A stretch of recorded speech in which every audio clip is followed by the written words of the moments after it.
Okay, so let's go back to the objections and replies of Article 3. Remember last time at the end of the last lecture about those, we talked about the two objections.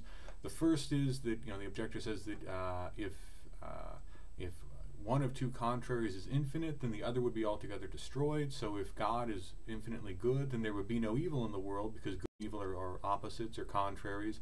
And if God exists and God is infinitely good, then infinite goodness would leave no room for evil in the universe. But the objector says there is evil, therefore God does not exist.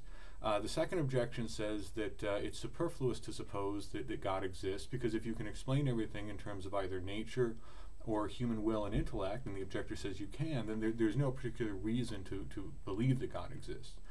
Notice that the objector's conclusion is, therefore there is no need to suppose God's existence. Not therefore God does not exist. The objector doesn't think that he's proved that, just that there's no reason to believe that God exists. That there's no reason to suppose God's existence, because you can explain everything in terms that have nothing to do with God. You can explain everything without introducing God as a hypothesis, so to speak. And we talk about, Aquinas' replies. The reply to objection 1 was, God would not allow good unless would not allow evil unless he can bring good out of it. And we said that in many ways that may not be convincing to everybody. It's less of a sort of, here I'm proving that I'm decisively, definitively refuting that objection, and more, well, here's how we can still understand God to be infinitely good, and here's how we can make sense out of the fact that evil exists. And to some extent, it's the same with the second objection. Aquinas says, well, nature works for a determinate end. Remember, he talked about that in the body of the question in his responsio, the idea of nature being guided by ultimate purposes, nature acting for ends, and also he says that the human will and the human intellect are both fallible; they change. Therefore, they have to be traced back to a more perfect version of them. In other words, we see that human beings have intellect, human beings have will, but they're imperfect, they change, they're fallible. Therefore, Aquinas says they have to be understood as imperfect copies of something that exists in God, divine will, divine intellect. And again, people, especially today, people may not find that entirely convincing. So what to make sense of this, or what else to say about this, how to understand all this. First of all, this goes back to some of what Aquinas said about what sacred doctrine, as he puts it, can do. Remember, he said that sacred doctrine can't prove the truth of the articles of faith, otherwise they wouldn't be articles of faith, but it can answer objections, and that's part of what it's doing, what Aquinas is doing here, especially in the reply to objection 1, where he gives an answer that, again, may not be completely convincing to all people, but it answers an objection. It responds to a difficulty. The objector has said, if you believe in God and you believe God is infinitely good, then evil shouldn't exist. Therefore, if evil does exist, God must not exist, and evil does exist. We can see things in the world that we agree are evil. Therefore, God doesn't exist. And Aquinas doesn't necessarily prove the existence of God with this reply. He just answers the objection, which again is part of what he said. In order to believe in an infinitely good God is in part a matter of faith. I mean, the God that he describes in the article, to some extent with the fifth way, the governance of the world, suggests that God would be good, but even then, not necessarily infinitely good. So to believe in the God of Christianity, again, is as Aquinas has said all along, is a matter of faith.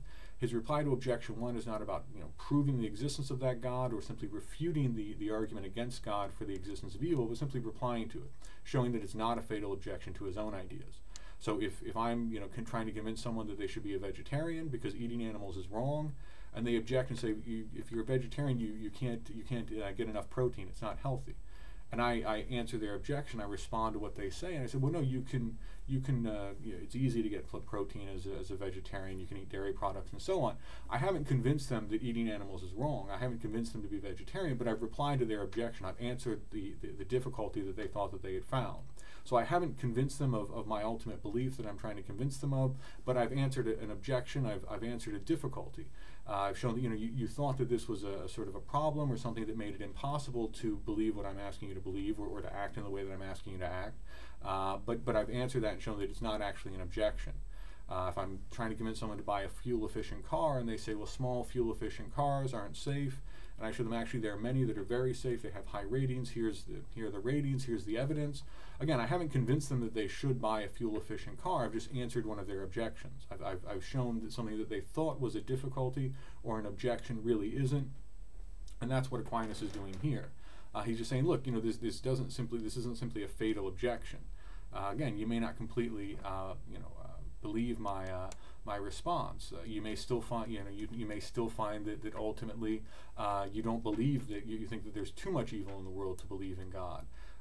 Ultimately, you may think that it's too difficult to get protein without eating meat, or that fuel-efficient cars are safe, but less fuel-efficient cars are safer, and so you may not be completely convinced.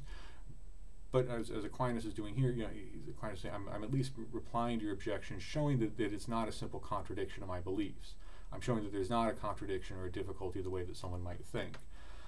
The reply to objection 2, somewhat similar, although I think Aquinas probably expects people to believe, or to accept, to agree with him that nature works for, as he puts it, a determinate end, and also probably expects the argument that human will and human intellect have to be traced back to God, or as he puts it in the response, to an immovable and self-necessary first principle. People may not believe that today, but when you abandon that idea, if you discard the idea that human will and human intellect have to be understood as imperfect copies of divine will or divine intellect, there are very significant implications. If you think that human reason, for instance, we today might understand human reason as something that's simply been evolved as part of human beings for various reasons have developed reason, and it's evolved as part of the way that we see the world. But of course, if that's what you're saying, then you're really saying human reason has no special relationship to reality. Human reason does not give us any particular privileged or special access to reality, doesn't represent reality to us in a truer way than other animal senses do. If reason is just something that we've evolved to help us survive, and in fact, part of what it is, the way that it's evolved has been determined by our need for survival. This is something that people have argued, like Friedrich Nietzsche, the German philosopher, argued things like this, that reason to a large extent is simply a product of evolution, and therefore we have to realize that it really falsifies reality in many ways to help us either survive or to acquire power, or simply because, again, the purpose of reason then isn't to represent reality. The purpose of reason is either to help us survive or to help us become more powerful or something, and therefore we have to understand reason is something very different than what we've thought traditionally. In many ways it's the same with will. If we reject the idea that human will is a copy or a sort of imperfect version of divine will, then we also to a large extent have to reject the idea that human reason, or that human will and human reason aim at something specific, that human life has a determinate end that's built into it, because again, human will is sort of an imperfect copy of divine will. If human will is as Aquinas says, and as you would have to agree, fallible, changeable, and so on, and that's not because it's an imperfect version of something perfect, but because that's simply what it is. Again, if human beings are primarily just animals that, like other animals, have desires, have will, etc., that's fine. I mean, you can think this consistently, but again, then you have to kind of do away with the idea that there's some sort of intrinsic purpose to human life. And we'll see Hobbes, for instance, develops this very clearly and says ultimately then there is no, as he puts it, summum bonum, there is no greatest good in human life. Human will, as Aquinas says here, is fallible, it's changeable, and that's true, and that would have to be really what defines human will. For Aquinas, what defines human will is its ultimate purpose, as we'll see when we discuss will, its ultimate purpose, union with God, and happiness and the good, and so on. For Hobbes, if you do away with that, if you do away with the idea that that human will is somehow an imperfect copy of divine will, and you see human will instead, what it would be defined as is not by its end, but by its imperfection, by its changeability, by the fact that human will is constantly changing, constantly moving on to some new object. And therefore Hobbes says there is no ultimate purpose to life. Human will is simply, constantly in motion, constantly seeking something new. So very, very radical consequences of these decisions, or these whether or not you object some of what whether or not you accept, or whether or not you object to some of what Aquinas is saying here.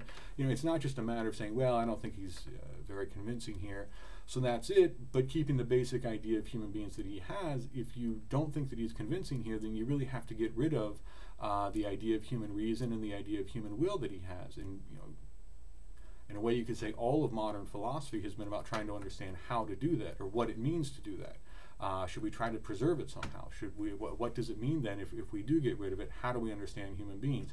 How do we understand human reason? How do we understand the will? How do we understand the human good? Is there a human good?